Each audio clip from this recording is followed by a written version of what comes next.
All right, thanks so much. Meanwhile, 3 minutes after the top of the hour, let's bring in House Minority Leader Kevin McCarthy, who is 5 seats away from becoming the next speaker. You're seeing what's happening over in England and now in Brussels as the president gets set to head over to Switzerland to meet, of course, with Vladimir Putin. How do you think it's going?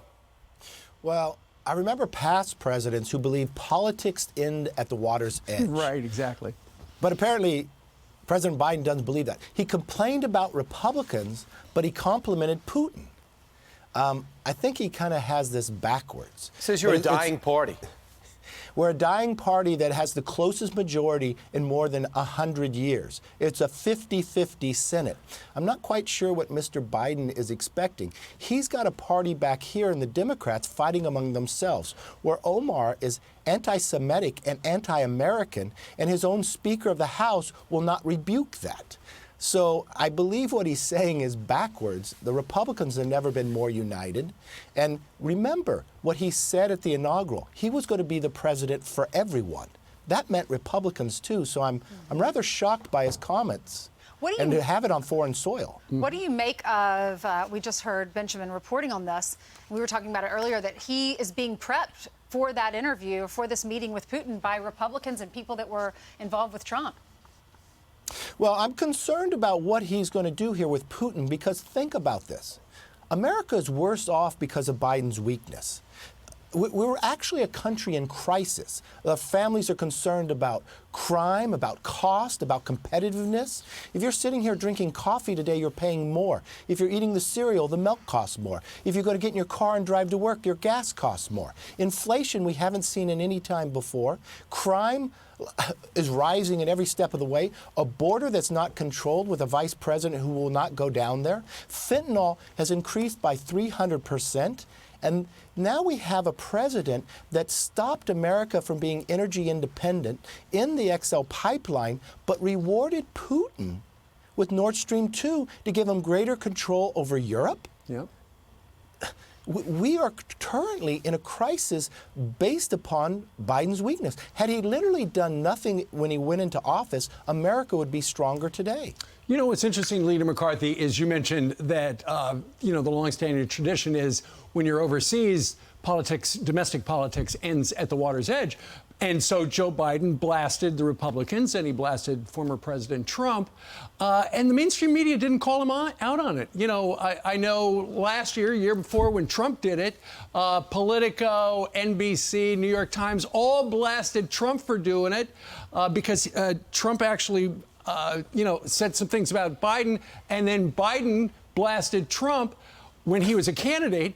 But there is no curiosity by the media about the different things that Joe Biden's doing, because it seems like the narrative they want is Joe Biden is over on the world stage and he is charming the pants off of everybody. I don't know about you, but I do not want to join the EU. I want America to be first. I want America to be energy independent. I want America to be strong.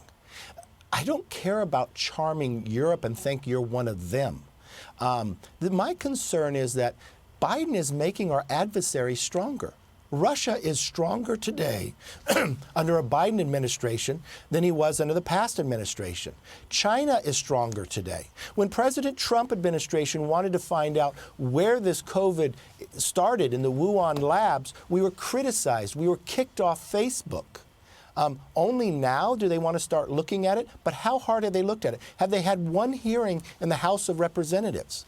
No, they deny us the ability to do that. Shouldn't we get to the bottom of more than 600,000 Americans' deaths and where it started?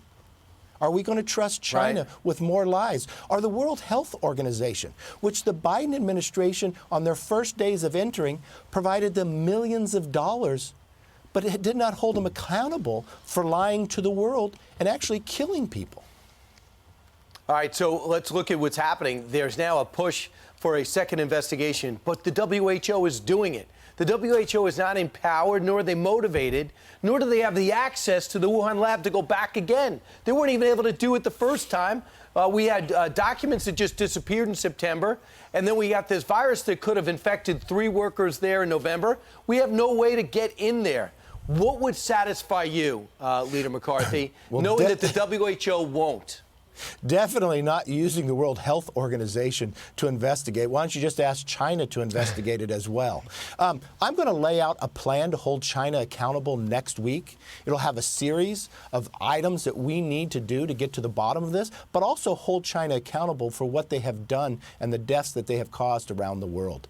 That will be an answer to stop this. Are we going to get answers? Are we going to eventually? We had a doctor on, I think, last week who said we definitely will get answers.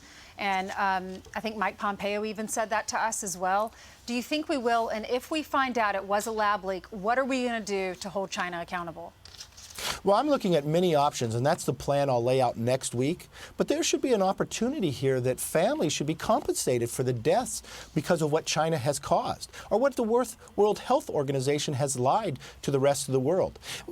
Can we get the answer? Yes, we can. But can we get the answer with the current players that have stopped us from getting the answers in the past, that had stopped the State Department when Secretary Pompeo was looking at this, or from the individuals within the Fauci organization? Do we trust him to get the answers that we'd all understand completely?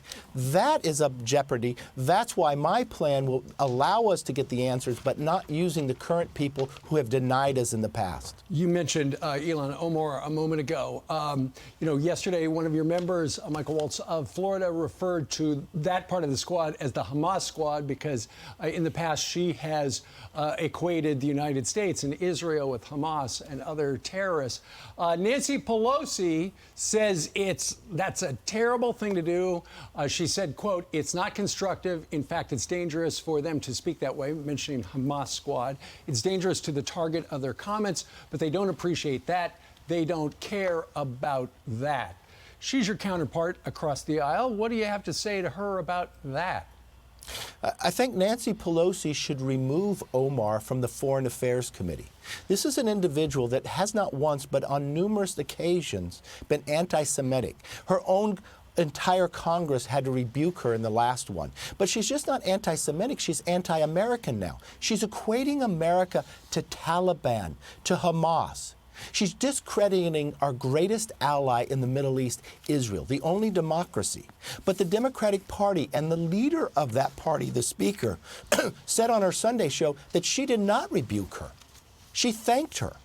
So the Democrats believe this message? Right. That is what's in doubt for me. I will promise you this. If we are fortunate enough to have the majority, Omar would not be serving on foreign affairs or anybody that has an anti-Semitic, anti-American view.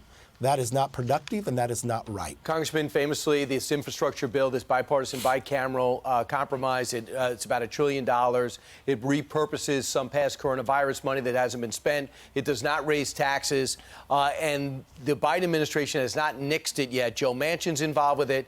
What do you know about it? And are you part of leadership that would support it? Mitch McConnell was behind Senator Capito, but I don't see leadership supporting this. Where do you stand? I haven't seen all this. I'm not for raising taxes. I know many of the Democrats believe infrastructure is a way to raise taxes on everybody. I want an infrastructure bill that actually goes to roads, highways, bridges, and broadband. It seems this does. That's a good start in the right direction. Does it reform NEPA so we don't wait 10 years to build these roads? That's something I would be looking at. Can we reuse these trillions of dollars sitting out there that was appropriated for COVID that no longer is needed? That is a better use of the money that will help us instead of bringing inflation even at a greater degree into America. So it's something I will definitely look at and see if it's something we can support. Well, that would be great to vote on an infrastructure bill that's actually about infrastructure. Yes. But as you know, the super progressive wing of the Democratic Party, they're furious at Joe Biden if he's going to drop all that $1 trillion plus stuff. The laundry list of liberal ideas, pipe dreams, I guess, stuff they've Their wanted wish for list. a very long time. Oh, thank you very much, a wish list. Progressives are steamed that he's doing that. Yeah. Since they've been in the majority, they have not passed a bill that actually focused on the title of that bill. Remember, their COVID bill, less than 9%.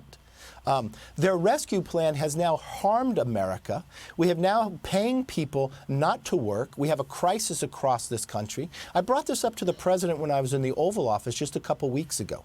He believed it wasn't happening. I just spent the last month traveling this country. It's happening everywhere. It's actually increasing inflation because of what people have to pay to get somebody to work today. I raised the border. That's such an unserious question. It's like the border. They're ignoring the border. Everybody knows it's happening. It's not even a debatable question.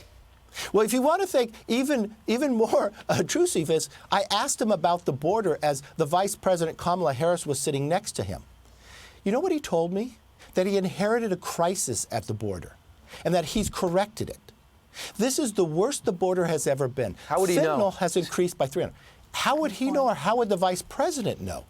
But what they could know is they could actually see the statistics month after month after month. And you know, we've been to the border. Almost 2/3 of all the Republicans in the House have been down there to see it firsthand. This is more than just a humanitarian crisis. We are capturing people who are on the terrorist watch list. I know. And they're not coming from Central America, they're coming from Yemen. Why are they coming here? Who are they meeting with? And what do they have planned? Wow. And now we're finding people from Romania. We're finding children all by themselves, 2, 3 years old, with no clothes, nobody around to care for them. And the fentanyl that's coming across is a 300% increase from last year. You know what that affects? Every single city in America. People will die because of that. Absolutely. Kevin McCarthy, Leader McCarthy, thanks so much for joining us today. It's going to be interesting. Thank you and God bless. All right. God bless you.